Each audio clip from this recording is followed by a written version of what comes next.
केंद्रीय अर्थमंत्री निर्मला सीतारामन आज देशाचा अर्थसंकल्प सादर करणार। बजेट केले सर्वसामान्यांच्या नजरात, तर सकाळी 11 वाजता सीतारामन सलग 9व्यांदा अर्थसंकल्प मांडणार।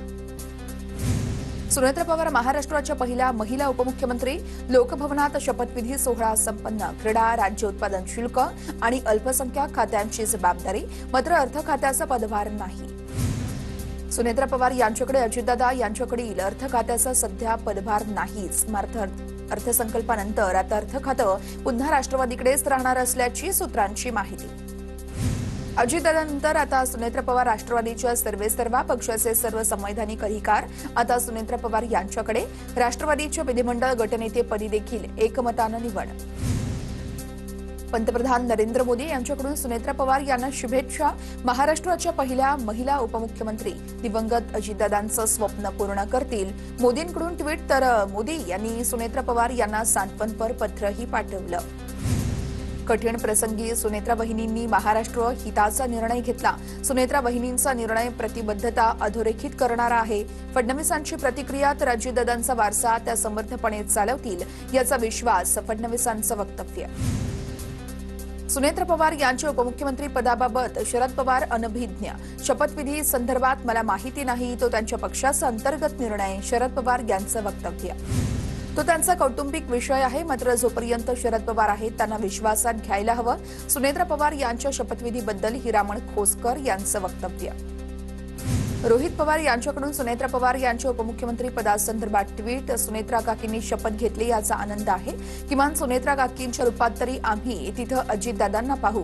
डोक्यावर डोंगरा एवढं दुःख असताना शुभेच्छा तरी कशा द्याव्यात हे कळत नाहीये, रोहित पवार यांचं ट्विट। राष्ट्रवादीचा अध्यक्ष पाटील असावा पण पटेल नसावा, मनसे अध्यक्ष राज ठाकरेंचं ट्विट। मराठमोळ्या आणि रांगडा पक्षाचा अध्यक्ष मराठीच असावा असंही मत। मंत्रालयातील अजितदादांच्या नावाची पाटी काढली। नागपूरमधील दादांच्या निवासस्थानाबाहेरील पाटीही बदलली। विजयगड निवासस्थानावरती श्रीमती सुनेत्रा अजित पवार अशी नवी पाटी। दोन्ही राष्ट्रवादीच्या विलिनीकरणासंदर्भात अजित पवार आणि जयंत पाटील यांच्यामध्ये चर्चा 12 तारखेला घोषणा होणार होती। शरद पवार यांचा मोठा गौप्यस्फोट, तर दादांच्या निधनामुळे एकत्रीकरणावरती खंड पडल्याचंही भाष्य। दोन्ही राष्ट्रवादीच्या विलिनीकरणासंदर्भात या बैठकीचा जुना व्हिडिओ TV9 मराठीच्या हाती। 17 जानेवारीला शरद पवार आणि अजित पवार यांच्यात चर्चा झाली होती। दोन्ही राष्ट्रवादी एकत्र येण्यासंदर्भात अजितदादांचा आग्रह होता। आमच्यात अनेकदा चर्चा झाली। जयंत पाटील यांची माहिती, तर विलिनीकरणाची अजित पवार यांची इच्छा होती, हे बॉडी लँग्वेज कळत होतं, अनिल पाटील यांचं वक्तव्य। 17 जानेवारीला अनौपचारिक बैठक झाली। एकत्रित आलं पाहिजे अशी दोन्ही पक्षांची इच्छा, एकत्र राहिलं तर बरं होईल एवढीच इच्छा व्यक्त केली। राजेश टोपे यांची प्रतिक्रिया। राष्ट्रवादीच्या विलिनीकरणासंदर्भात आता उपमुख्यमंत्री आणि इतर वरिष्ठ निर्णय घेतील, छगन भुजबळ यांची प्रतिक्रिया। तर निर्णयाचा चेंडू आता सुनेत्रा पवार यांच्या कोर्टात। सुनील तटकरे आणि प्रफुल्ल पटेल स्वतःच्या स्वार्थासाठी कोणत्याही थराला जाऊ शकतात, हे वारंवार सिद्ध झालंय, अंबादास दानवेंची टीका। अजित पवार असताना विलिनीकरण शक्य होतं। दोन्ही राष्ट्रवादीच्या विलिनीकरणाच्या चर्चांवरती संजय राऊतांची प्रतिक्रिया। तर शपथविधी संदर्भात कोणालाच माहिती नाही, शरद पवार म्हणाले ते योग्यच आहे असंही राऊतांचं वक्तव्य। सुनेत्रा पवार उपमुख्यमंत्री झाल्या चांगलं आहे, मनोज जरांगेंची प्रतिक्रिया। तर अजितदादांसोबत न दिसणारे गिधाड आता दिसू लागले आहेत। सुनेत्रा पवार यांनी अचानक जमलेल्या ठिकाणांवरती लक्ष ठेवावं, जरांगे पाटलांचं वक्तव्य। पिंपरी चिंचवड शोकसभेत राष्ट्रवादीच्या नेत्यांच्या भावनांचा बांध फुटला। सत्तेची नशा चढली की माणसं वेगळ्या वाटेने जातात। तुम्ही गेलात आणि दादांवर टीका केली, ते आम्हाला रुचलं नाही। राष्ट्रवादी नेत्या सीमा सावळे यांनी भाऊक होत महेश लांडगे यांना खडे बोल सुनावले। नांदेडमध्ये सर्व पक्षांतर्फे शोकसभेचं आयोजन। अजितदादांना सर्वपक्षीय नेत्यांकडून श्रद्धांजली, तर कार्यकर्त्यांकडून अजितदादा अमर रहे अशा घोषणा। बीडच्या शिरसाळ्यामध्ये अजित पवार यांना श्रद्धांजली अर्पण। अजितदादांबद्दल भावना व्यक्त करताना कार्यकर्त्यांच्या डोळ्यात अश्रू, तर कार्यकर्त्यांकडून अजितदादा अमर रहे अशा घोषणा। उद्या भाजपच्या नगरसेवकांची मुंबई महापालिकेमध्ये बैठक। नगरसेवकांच्या या बैठकीमध्ये गटनेता निवडला जाणार। सर्व नगरसेवक गट नोंदणीसाठी कोकण आयुक्त कार्यालयामध्ये जाणार असल्याची माहिती। भाजपच्या नगरसेविका नीता ठाकरे नागपूरच्या महापौर होण्याची शक्यता। नीता ठाकरेंच्या नावावरती फडणवीस, गडकरी, बावनकुळेंचे एकमत झाल्याची सूत्रांची माहिती। तर उपमहापौरपदी संजय बालपांडे यांची वर्णी लागण्याची शक्यता। मीरा भाईंदरमध्ये मराठी महापौरवरून आता मराठी एकीकरण समिती आक्रमक झाली आहे। डिंपल मेहतांना महापौर करण्याच्या निर्णयाविरोधात मराठी एकीकरण समिती रस्त्यावर उतरणार। 3 तारखेला धडक मोर्चा काढण्याचाही इशारा।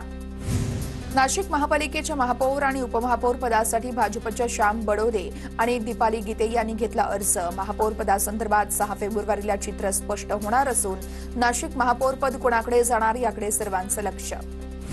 नाशिकमध्ये राष्ट्रवादीच्या गटनेते पदासाठी रस्सीखेच सुरू। हेमलता पाटील आणि सीमा ठाकरे यांच्यात गटनेते पदावरून रस्सीखेच। तर नाशिक पालिकेमध्ये अजितदादांच्या राष्ट्रवादीचे 4 नगरसेवक असल्याचीही माहिती। मालेगावमध्ये भाजप आणि काँग्रेस एकत्र, दोघांकडून एकत्र येत भारत विकास आघाडी गटाची स्थापना। तर मालेगावमध्ये काँग्रेस भाजपचा गट इस्लाम पार्टीला पाठिंबा देण्याची शक्यता। रायगडच्या अलिबाग तालुक्यामध्ये मनसेचा शिंदेंच्या शिवसेनेला पाठिंबा जाहीर। जिल्हा परिषद आणि पंचायत समितीच्या निवडणुकीपूर्वी राजकीय हालचाली वाढल्या। सोलापूरच्या करमाळ्यामध्ये आमदार नारायण पाटील यांच्या 3 सभा संपन्न। जिल्हा परिषद आणि पंचायत समिती निवडणुकीच्या प्रचारासाठी सभांचा धडाका। राज्यातील शासकीय मालकीच्या विमानांच्या महत्त्वाच्या कामांसाठी 6 कोटी रुपयांचा निधी वितरित। सध्या राज्य सरकारकडे व्हीटी सायटेशन विमान आणि VTGOV हे हेलिकॉप्टर असल्याची माहिती। मध्य रेल्वेच्या ठाणे कल्याण स्थानकादरम्यान जलद मार्गावरती आज मेगाब्लॉक घेतला जाणार। सकाळी 11:15 वाजल्यापासून दुपारी 4:45 वाजेपर्यंत मेगाब्लॉक असेल। तर CSMT येथून सुटणारा जलद लोकल धीम्या मार्गावरून वळवला जाणार। छत्रपती शिवाजी महाराज टर्मिनसच्या 2 प्लॅटफॉर्मचा पुनर्विकास केला जाणार। कामासाठी प्लॅटफॉर्म क्रमांक 16 आणि 17 पुढील 3 महिने बंद राहणार। मध्य रेल्वेकडून 1 फेब्रुवारी ते 26 एप्रिलपर्यंत दोन्ही प्लॅटफॉर्मवर ट्रॅफिक आणि पॉवर ब्लॉक जाहीर। प्रसिद्ध चित्रपट निर्माता आणि दिग्दर्शक रोहित शेट्टीच्या इमारतीबाहेर गोळीबार। तर अज्ञातानं 4 राऊंड फायर केल्याची माहिती। तर मुंबई पोलिसांच्या क्राईम ब्रांचची टीम आणि फॉरेन्सिक टीम घटनास्थळी। तर हल्लेखोरांचा शोध सुरू। नाशिकमध्ये होणाऱ्या कुंभमेळ्याची तयारी सुरू। सिंहस्थ ध्वजस्तंभाची उभारणी उंची ही आता 51 फूट आणि 31 फूट अशी असणार असल्याचं कळतंय। ध्वजस्तंभाचा पाया साधा ठेवण्यात येणार। सिंहस्थ प्राधिकरणाच्या बैठकीत महत्त्वाचा निर्णय। जळगावच्या ई-बसेससाठी आगाराचं बांधकाम हे पूर्ण। तर चार्जिंग स्टेशनचं काम पुढील आठवड्यात सुरू होणार। केंद्र शासन पुरस्कृत पंतप्रधान ई-बस सेवा योजनेअंतर्गत जळगाव शहरामध्ये ई-बस सेवा मंजूर। बुलढाण्याच्या चिखली कृषी उत्पन्न बाजार समितीमधील 28 अडत व्यापाऱ्यांचे परवाने रद्द। तर निलंबित करण्यात आल्याची माहिती। बाजार समिती सोडून शेतकऱ्यांची मालाची बाहेर खरेदी करणं व्यापाऱ्यांना चांगलंच भोवलं।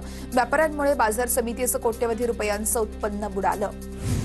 राज्यामध्ये पावसाला पोषक हवामान होत असल्यानं अनेक भागात ढगाळ हवामान। तर किमान तापमानात चढउतार सुरू। तर किमान तापमानातील वाढ कायम राहण्याची हवामान खात्याची शक्यता। अहिल्यानगरमध्ये गतवर्षीच्या तुलनेमध्ये रब्बी पेरणीमध्ये घट। 96% रब्बी पिकांची पेरणी पूर्ण झाली। गव्हाच्या लागवड क्षेत्रात यंदा वाढ झाली। मुंबईमध्ये मुलींची छेड काढणाऱ्या तरुणाला नगरसेवक शिवानंद शेट्टींच्या मदतीनं अटक। बोरिवली पश्चिमच्या वजिरा नाका परिसरात तरुणानं मुलींची छेड काढली होती। घटनास्थळी धाव घेत शेट्टी यांनी तरुणाला दिलं पोलिसांच्या ताब्यात। धाराशिवच्या खामकरवाडी शिवारामध्ये फटाका कारखान्यामध्ये मोठा स्फोट झाल्याचं कळतंय। तर खामकरवाडीतील डिझायर फायर वर्क्स या कारखान्यामध्ये भीषण स्फोट झाला। सुदैवाने या ठिकाणी कोणतीही जीवितहानी झाली नाहीये।